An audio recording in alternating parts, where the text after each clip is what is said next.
Ó, mas eu cobro proporcional do que eu ensino, hein? É literalmente isso. Cadê Janice? Janice tá aí? Minha mãe já falou já. Estou! Janice, fala pra eles, né? Laboratório, como é que é? Tenso. Tá sendo tenso, mas dá pra ir, né? Dá pra ir, né, Janice? Não me engana, não. Tem cara de que pega pesado mesmo. Mas dá Hoje pra nós ir. temos... Fala, Janice, hoje nós temos punção venosa, né? Hoje todo mundo vai furar todo mundo, quero nem saber de fofoca. Ô, professor, aquela história da banana entre a senhora e o professor Alonso, até agora não desceu aquela justificativa, mas tudo bem. Entendeu? Você ouviu a minha explicação, Geilton? Eu vi, professor, eu vi, sim. Ouvi. Então, é porque eu levo sempre uma banana pro Alonso, né? Depois que a gente treina. Então, depois que a gente treina, pra gente não ficar com tanta fome até chegar em casa e tomar os suplementos, né? Eu acabo levando uma banana para poder dar uma enganada, né? Porque comer maçã, pera com aparelho não dá. Então, banana se torna mais fácil, gente. Então, eu levo uma banana. Agora sim. Porque eu sou companheira, então eu levo uma banana para mim e levo uma banana para o professor Alonso, né? É por isso. Segue as bananinhas. Agora sim. Banana não, né? Banana não pode faltar. Né? Até... Deixa eu ficar quieta. Bora lá! Cara, eles querem me induzir a falarem besteira, mas não vão conseguir. Isso a Globo não mostra. Ai, eu adoro sua professora, cara. Vambora. Deixa eu compartilhar aqui. Oi? Em relação aqui às matérias, eu estou uma dúvida. Assim, a gente vai continuar com essas mesmas matérias até o final do ano ou vai ir mudando as matérias? Raíssa, vai mudando. Ó, primeiro momento a gente está tendo psicologia e bioética. Quando acabar, né, fazer a prova, vamos supor, vai fazer a prova dia 6. Dia 13, você já vai ter fundamentos de enfermagem comigo e anatomia com o professor Alonso. Na verdade, dia 6, né, anatomia e fundamentos com o professor Alonso e dia 13, fundamentos comigo, porque o Alonso está com uma aulinha mais adiantada mais do que eu. Entendi. Tá bom? Tá bom, obrigada. Nada, Chuchu. Vamos lá. Compartilhar aqui.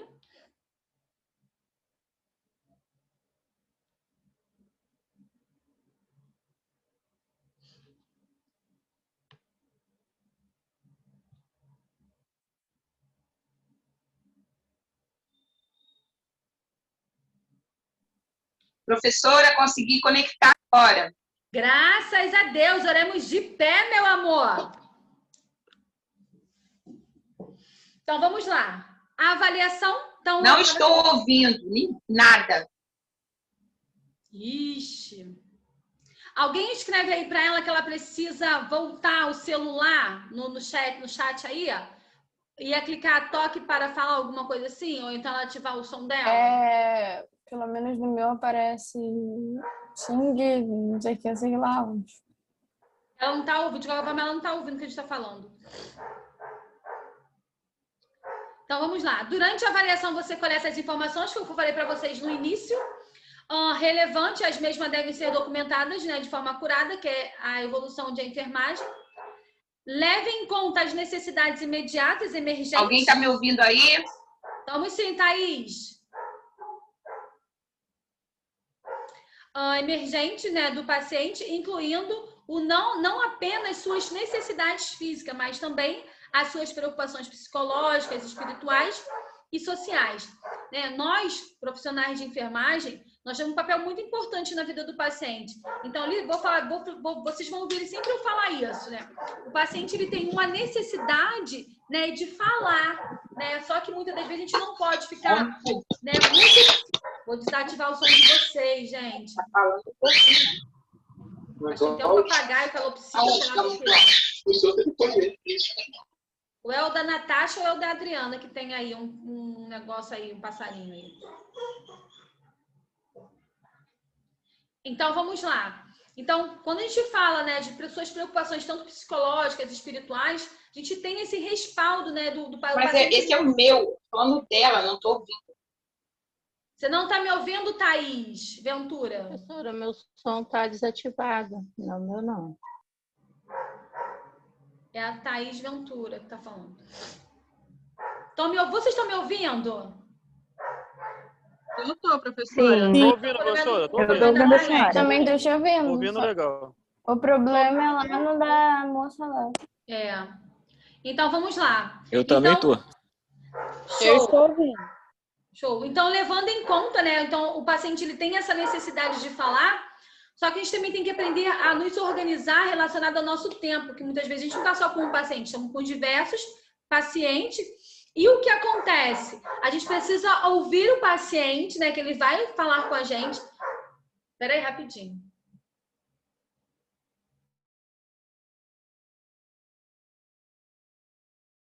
Agora eu sei que é a minha cachorra que tá latindo. Estão ouvindo, né? Aí acaba atrapalhando.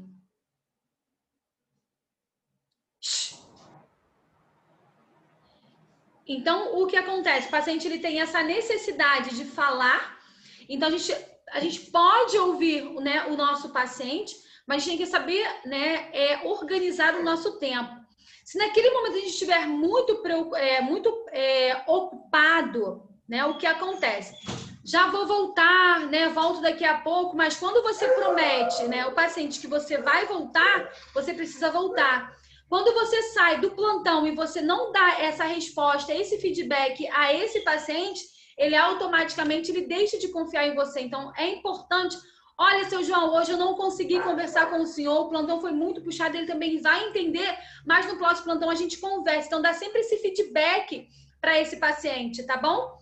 E relacionada ao psicólogo, essas coisas todas, na equipe de enfermagem, existe alguma equipe multidisciplinar. Então, nessa equipe multidisciplinar, né, é só a gente encaminhar o psicólogo caso ele tenha alguma necessidade em falar e estar conversando também. Tá ok? Foi? Espirituais, né, e sociais aí, né, vai depender de cada religião ou até mesmo seita, isso aí é uma particularidade. Né? Comece a sua avaliação fazendo uma história de saúde em um exame físico, né? Uma história de enfermagem tem como foco holístico, né? É um olhar holístico, aquilo que ele vai falando, você vai captando e você vai pensando além. A enfermagem, ele é isso. Quando o paciente ele chega pra gente, né, relatando algo, conforme ele vai falando, você vai pensando, né? Geralmente a gente começa sempre a pensar nas coisas piores. Então, o que pode acontecer daqui para frente? Né? Eu vou sempre dar exemplo. Quando meu pai ele convulsionou no meu carro, eu não achei que ele estivesse convulsionando, eu achei que ele já estivesse tendo um AVC hemorrágico. Por quê? Como teve muito sangramento, ele mordeu a língua, eu não vou pensar em convulsão, né? Realmente ele ficou cianótico, ele esticou realmente os braços, então eu não pensava que era aí uma convulsão, e sim, né, um AVC hemorrágico. Então a gente acaba pensando no pior. Então, quando a gente chega no hospital, a gente pergunta se tem dosagem das enzimas, uma tomografia, para poder tentar agir rápido. Então, a gente precisa ter um olhar holístico, tá? E pensar além. Deixa eu passar aqui. Será que esse negócio trava? Voltei. Diagnóstico de enfermagem é um julgamento clínico a respeito das respostas individuais. É aquilo ali que ele está nos dizendo. Familiares ou comunitários no processo de vida ou problemas de saúde reais ou potenciais. O diagnóstico de enfermagem são usados para a seleção de intervenções de enfermagem para atingir os desfechos pelos quais a enfermeira é responsável. Opa! Se ele tem um diagnóstico de enfermagem, eu preciso agir rápido com esse paciente. Quais são os cuidados que eu preciso ter com esse paciente? Quais são os cuidados primordiais, imediato com esse paciente quando ele me apresenta sinais e sintomas? Então, isso é o diagnóstico de enfermagem. Existe o diagnóstico médico e diagnóstico de enfermagem. Quem fez o diagnóstico com a patologia já instalada é o médico, tá? Então, dentro da SAI, nós temos o diagnóstico de enfermagem, que através dos exames e sinais e sintomas, o médico ele vai fechar o diagnóstico dele. É diferente, tá? O diagnóstico de prioridade intermediária engloba necessidades não emergenciais. O diagnóstico de baixa prioridade abrange a necessidade periférica ou aquela relacionada com estimulação do bem-estar. Então, eu preciso estar proporcionando aí o meu paciente, né, os cuidados e a assistência de enfermagem correta. Foi? Professora, pode explicar de novo o início do diagnóstico de enfermagem, que eu não entendi muito bem. O diagnóstico de enfermagem é um pré-julgamento, para julgamento clínico. Vou falar para vocês botar uma outra aqui. O paciente ele chega na emergência com um quadro de êmese, que é vômito, e com um quadro de diarreia, certo? E com uma hipertermia, febre há mais de 4 dias. Né? O que esse paciente ele pode desenvolver? Na minha cabeça já está fechado aqui o que ele pode estar tendo já. O que esse paciente ele pode desenvolver com o diagnóstico de enfermagem? Virose? Uma virose, mas antes de uma virose, que eu preciso saber se ela é positiva ou negativa, ele pode estar desenvolvendo uma... Ele está Infecção? perdendo líquido. Ele pode ter o quê? Desidratação. A desidratação através dos exames colhidos tanto pela fezes, né? Que a gente vai colher, mais a hipertermia através do sangue. É aí que eu vou fechar o quê? Um diagnóstico. Mas o meu primeiro diagnóstico de enfermagem seria o quê? Uma desidratação, por ele estar apresentando o quadro de êmese e de evacuação aí há 3 a 4 dias. Está desidratado. Diagnóstico de enfermagem. Só que aí ele vai colher exame, tá? Tanto de sangue quanto de fezes. E aí vai fechar o diagnóstico. Se ele realmente tem alguma bactéria que está aí prejudicando a flora intestinal dele, ou se ele tem alguma bactéria relacionada aí ao sangue, porque ele está apresentando uma hipertermia. E a hipertermia é o primeiro sinal de infecção. Então, através disso, eu consigo dizer, será que é uma infecção aí viral, né? Ele pode estar tendo uma infecção intestinal? Então, aí é um diagnóstico médico quando ele tem o resultado dos exames esperado. Foi, Samara? É basicamente uma triagem, né? É a triagem, é o que é feito no primeiro momento lá. Né? Aí depois ele vai passar pelo médico, primeiro que vai você dar passa exatamente o que ele... Isso, mas primeiro você passa pela enfermagem, certo? Depois é que você vai para o médico. Entendi. Não é assim que funciona? Aham. Tá? Conseguiram entender? Alguém Consegui. tem dúvida ainda? Ok. Abraham Maslow foi um psicólogo de grande destaque por causa dos estudos relacionados à necessidade humana. E, obviamente, que ele começa a trabalhar com a pirâmide de Maslow. Né? Segundo Maslow, o homem é motivado segundo as suas necessidades, que se manifestam em grau de importância, onde a fisiológica são as necessidades iniciais e a realização pessoal são as necessidades finais. É aquilo que a gente coloca como um ponto, né, de estratégia. O que eu preciso aí alcançar como objetivo? É o que vocês estão fazendo agora, no primeiro momento de vocês, o primeiro passo, tá? Então, vamos lá. A pirâmide de Maslow, geralmente, ela começa de baixo para cima, não de cima para baixo. Então, o que Maslow trabalha? Ele trabalha com a fisiologia, ele trabalha com a segurança, amor e relacionamento, estima e realização pessoal. Dentro da fisiologia, óbvio que a gente precisa estar o quê? Né? Completamente estável. Claro que muitas das vezes ninguém está 100%, mas a gente precisa estar bem consigo mesmo. Vocês estão felizes porque vocês estão conseguindo acessar aí o link, né? Assistir a aula da professora aqui e assim sucessivamente. Então, automaticamente o nosso corpo, a nossa mente precisa estar bem. Então, aí eu tenho a respiração, tenho comida, tenho água, tenho sexo, tenho sono, tenho a homeostase, né? E a secreção. É aquilo ali que está te fazendo bem. Logo depois vem a segurança. Segurança do corpo, do emprego, dos recursos, da moralidade, da família, da saúde e da prioridade. Então, se eu tenho segurança, tá? Geralmente, quando vocês se formarem agora, no início podem ter uma insegurança. Será que eu vou conseguir um trabalho logo? Será que eu não vou? Essa insegurança aí é normal. Mas a segurança vindo, tudo se torna mais fácil. Amor e relacionamento. A gente precisa estar bem com todos, né, que nos rodeiam. Né? Amizade, família, intimidade sexual. Isso faz parte também. Deixa eu só deixar uma coisa bem clara para vocês. Josélia? Oi. Posso só te fazer uma pergunta relacionada à parte anterior, antes do intervalo, que não teve como perguntar? O que acontece? Você estava falando de uma parte, questão diarreia digestiva, essas coisas. Um ator, Tyrion Willis, que interpreta a série do Todo Mundo Odeia o Chris, ele sofre de uma doença chamada doença do Crohn, que é uma doença digestiva, né? Que toda vez que a pessoa vai no banheiro, ela sofre esse tipo de diarreia, ela tem uma perca de peso. Então, mas é uma doença crônica. Qual é o tratamento específico para essa doença ao longo do tempo?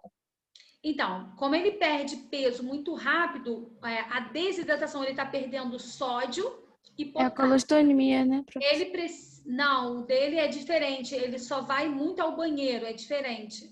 Ah, tá. Então, o que acontece? Ele perde sódio e potássio, né? Isso aí é desidratação. E ele precisa fazer essa reposição. Por isso que ele perde peso, tá? Ah, entendi. Essa Porque desidratação. hoje ele tem 28 anos de idade, né? Mas ele tem essa doença atualmente desde quando ele tinha 10 anos, que ele estava falando numa reportagem. Então, atualmente, ele, tipo assim, ele chega a malhar, né? Para conseguir ter um corpo mais em forma, aumentar o seu peso, mas ele não consegue de acordo com essa doença. E ele perde sódio e potássio. Então, ele precisa fazer essa Uhum. reposição. É a mesma coisa. Espera aí rapidinho, Chuchu. É a mesma coisa, ó. Para poder o paciente ele perceber que a gente hidratou, não sei se vocês já viram. Existe uma garrafa, né, que ele é conhecida como soro fisiológico 0,9%. Ele está repondo aquilo ali que ele perdeu, tanto diarreia quanto EMS. Então, eu vou hidratar esse paciente. Ele é colocado no soro, que a gente é conhecido como etapa rápida. Ela é colocada no soro. Então, quando o seu paciente ele me dá sinal que ele está hidratado, é quando muitas das vezes ele acaba o quê? Urinando. Essa urina, a gente precisa saber a quantidade e a coloração. Criança, a gente consegue ver através da fralda, tá? Ou através da mãe, sinalizando que essa criança ela urinou. A gente pergunta, mãe, quantidade e a coloração. Tá amarelo escuro. Se tá amarelo muito escuro com uma coloração ambar, mais ali pro salmão, a gente consegue identificar que esse paciente ele ainda não foi hidratado. A gente coloca mais um frasco, de acordo com o peso, e é o médico que prescreve. Doutor, ele não urinou, mas a mãe relatou que caiu pouca quantidade de diurese com uma coloração ambar. Aí ele vai prescrever uma nova etapa. Você vai lá e coloca. Quando ele urina uma grande quantidade e a coloração também ela é um pouco mais clara, ele hidratou. Agora eu preciso repor o que ele perdeu. Aí se coloca soro glicosado mais sódio, potássio dentro do frasco do soro fisiológico e eu estou repondo isso aí que o paciente hidratou.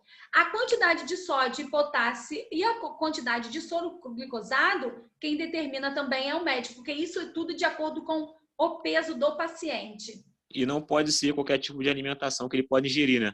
Não. Ele provavelmente ele já sabe qual é o tipo de alimentação com que faz com que ele tenha essa demanda aí, né? O que faz ele ter esse relaxamento aí do esfíncter em grande quantidade, que é o relacionado à diarreia, tá? Então, Entendi, provavelmente gordura nenhuma ele possa estar se alimentando. Entendi, tá bom. Obrigado, tá, professora? Mas, professora, uma pessoa com uma doença crônica igual a dele, ele tem que ter uma dieta diferente? Com certeza. Tipo, vocês vão ver lá na aula de nutrição. Ele não pode tomar... Mas ele vai meio que se hidratar só por causa da dieta ou ele toma algum tipo de remédio? Não, com certeza ele tem alguma suplementação para isso, Chuchu. Professora. Tá, obrigada. Tá? Oi, Anne. Eu sigo uma menina no YouTube que ela tem doença de Crohn e usa bolsa de colostomia. Colostomia, então, é diferente. O intestino dele não ela tem... tem os dois, no caso. O intestino dele não tem nenhuma obstrução, né? Quando o paciente ele tem uma obstrução intestinal, é onde é colocada a bolsa de colostomia, tá? Quando ele não tem nenhuma obstrução, ele só tem um relaxamento do esfíncter aí, que ele, após ele ingerir algum alimento, faz com que ele tenha esse quadro de diarreia, tá? É diferente, tá? E ela tá sempre usando sonda, pelo que você falou sobre a falta de hidratação. Não, provavelmente ela deve ter sonda nasogástrica ou enteral, não? Pelo Isso. nariz ou pela boca? Pelo nariz. Sonda enteral, tá? E qual é a função dessa sonda? A sonda enteral é levar alimentação, tá? Uma alimentação mais líquida, tá? Entendi. Professora. Oi? Vou lá, tá? Já é 11 horas. Então vai lá, Chuchu. Pode ir. Professora, essa sonda que você está falando delas é a mesma coisa, nesses casos, é a mesma coisa quando acontece da pessoa ter um câncer, que precisa usar a sonda? É a mesma coisa, só que é sonda enteral. É sim. Vou falar dela lá em fundamentos, tá? Tá bom. Posso? Mais alguém tem dúvida? Não? Então, vamos lá. Dentro do vínculo, né, dentro de uma unidade hospitalar onde a gente começa a trabalhar com equipe, né, quem já atua ou tem amizade, tem bastante amizade, a gente sabe que a amizade, né, a gente precisa verdadeiros amigos, né? A gente realmente não consegue, a gente consegue contar no dedo, né? Colegas não, mas amizades de verdade a gente consegue sim. Então, dentro do mundo da enfermagem, né, não fiquem surpresos porque vocês não vão ficar livres de alguém te dar uma punhalada pelas costas, tá? Isso aí é fatão, né? Isso é a vida, não tem jeito, tá? Mas isso acontece, é só a gente saber lidar, tá? Autoestima é fundamental, a confiança é fundamental na hora de você administrar alguma medicação, o medo, a insegurança, ela vai existir, mas a gente precisa, né, tá aí ciente relacionada a isso. Conquista, respeito ao outro é fundamental, né, e respeito aos outros, né? Então, isso é importantíssimo.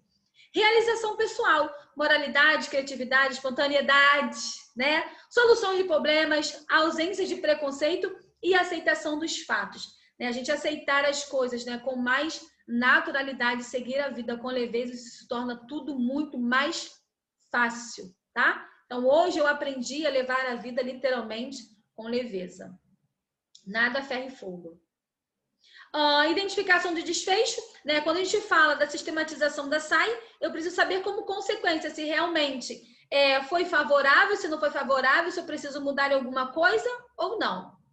O objetivo do seu cuidado é ajudar o paciente a alcançar seu mais elevado nível de funcional, né? Com o mínimo de risco aos problemas. Com ele, eu não passo, né, a se recuperar por completo e os seus cuidados devem ajudá-lo a lidar, de ponto de vista físico e emocional, com a saúde prejudicada ou decline, né? Então, a gente precisa ter esse desfecho.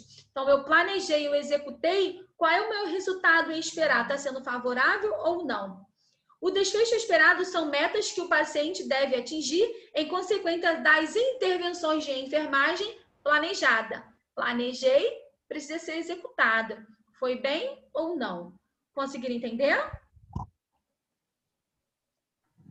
Planos de cuidado, tá, da enfermagem é um plano de ação elaborado para ajudar e prestar cuidados ao paciente. O plano de cuidado baseia-se nos problemas identificados. Opa! Identifiquei o problema, o que eu preciso fazer, né, como uma ação aí, né, para poder tentar ajudar meu paciente. Então, isso, lembrando que a enfermagem, ela é vida, tempo é vida. Então, eu preciso agir rápido, tá?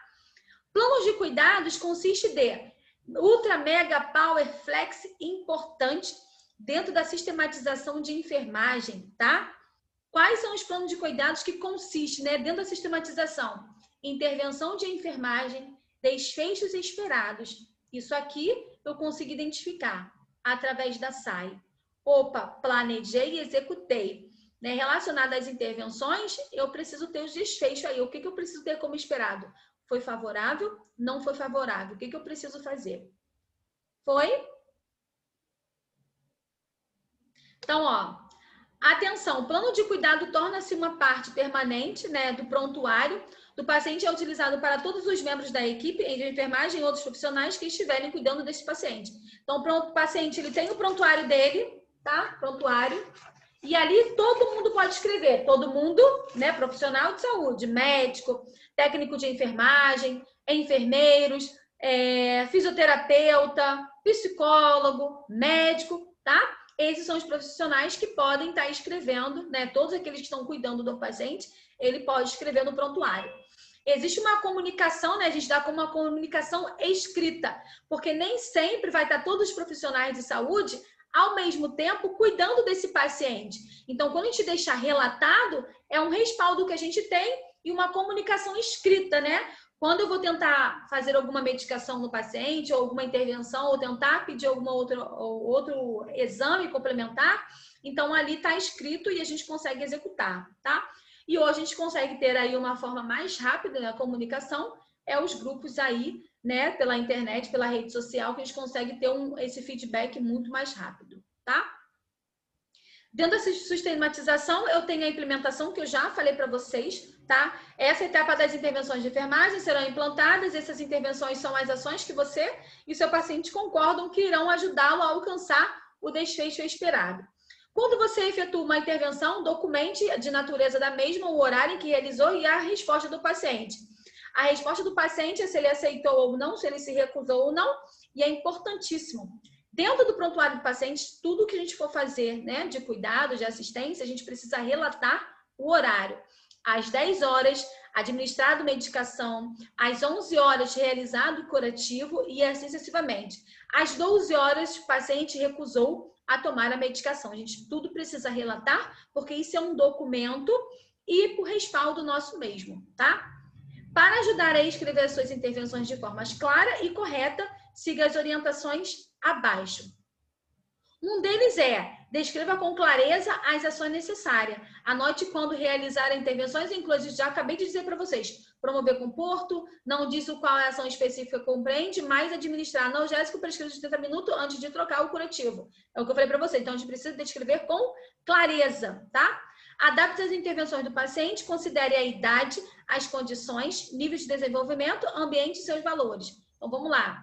Paciente, muitas das vezes ele está com uma fratura, tá? E é realizado aí as intervenções, banho no leito. Então, eu preciso fazer uma mobilidade desse paciente com cuidado. Não é aquele que não tem nada, tá? Ele está só aí com uma má disposição, mas ele não consegue deambular. Então, o paciente fraturado para o não fraturado, ambos eu preciso adaptar as minhas intervenções. Tenham sempre em mente a segurança do paciente.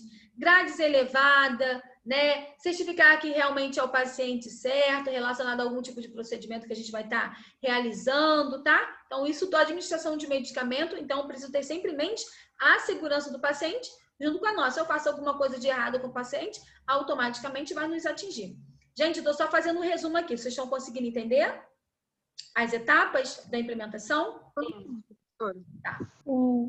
Seguir as regras da instituição é aquilo que ele determina, tá? Olha, a regra é essa. Para você poder dar banho no paciente, você precisa fazer dessa forma e dessa forma. O banho não é do pé para a cabeça, é da cabeça aos pés. E assim sucessivamente. A gente precisa seguir aí as regras da instituição.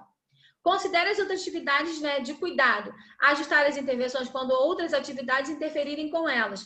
Então, vamos lá. Quero dar banho no paciente, mas está na hora da fisioterapia. A fisioterapia tem prioridade, então faz a fisioterapia e depois eu dou banho no leito. E assim sucessivamente. Utilize recursos disponíveis, né? Se o seu paciente precisa aprender, né, ou a respeito do seu problema cardíaco, e utilizar os centros de estudo para a instituição. Então, vamos lá. O paciente está muito grave, não conseguiu fechar diagnóstico, só que na unidade hospitalar, né? Sem os hospitais, eles sempre têm aí, né, grupos de estudo, né, para poder estar sempre vendo aí além, né, são as trocas, através do ABEM, né, médico que participam de congressos e eles trazem novas informações ou novos protocolos. Então, isso acaba entrando junto também como os recursos disponíveis, tá? Reavaliação. Então, ó, eu implementei, né, foram algumas formas executadas e preciso fazer a reavaliação. A reavaliação dos cuidados proporciona uma oportunidade para, isso é importante, tá? Determinar que seus achados na avaliação original ainda não são aplicáveis, né? O que eu preciso aí melhorar?